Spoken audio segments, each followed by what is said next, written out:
I lived in an abandoned basement of a warehouse in New York, just a stone's throw from Central Park. The air smelled so foul that it made sleeping almost impossible. At the time, I was addicted to anything and everything that could get me high. Meth, coke, crack, ecstasy. I would chance them all, anything to try to pass the time and forget about the trauma that was my childhood. I would sleep on the cold concrete floor of the warehouse, just passing the time until the high wore off. The air smelled damp and sour, and I would sprinkle chili powder on the ground to keep the rats away as I slept. Being labeled a junkie, I tended to get noticed when I wandered out into the park.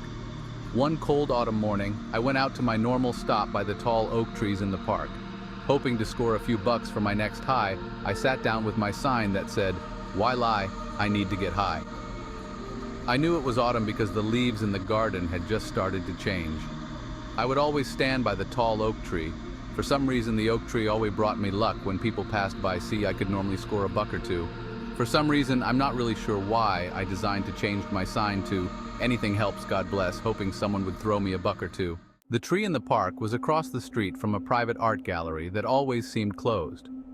This art gallery stuck in my mind because before I was a junkie, I had once dreamed of being an artist.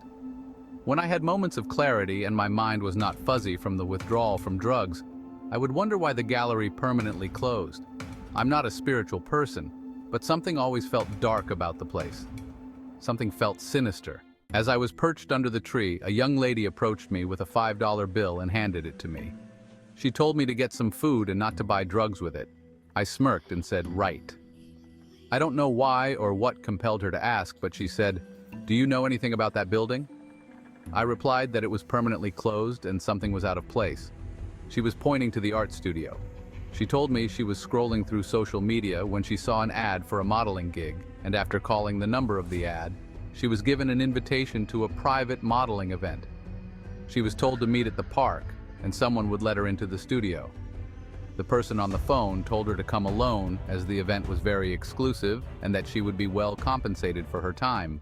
Just as she told me this, a black car pulled up, and a man in a dark suit exited the vehicle. He approached us and asked if she was ready and excited for the event. The lovely lady, I didn't even catch her name, said she was, but she was a little nervous. The man put his arm around her waist and said something in her ear that I could not hear. They crossed the street into the studio, and the door closed behind them. I stayed under the tree, hoping someone else would give me more money. I noticed more and more black cars pulling up in front of the gallery, and more men in suits entering the building. This went on for several hours. I decided to take a nap under the tree, and when I awoke, it was already dark. From best guess, it was already 10 p.m. I started to make my way out of the park when I heard a scream. It sounded like a baby goat being ripped away from its mother. I turned around and I saw the lady who had given me money exit the gallery, screaming for help. She called, "Help me, please! Someone help me!" She was holding something in her hand, but I couldn't see what it was. All I could see was that it looked wet and meat-like. As she ran closer to me, the man chased after her, tackled her, and pulled her back into the gallery. They shouted and chanted something in a language I did not understand. It was as if it was a prayer of some sort, but it was fierce, it was angry, it was sinister.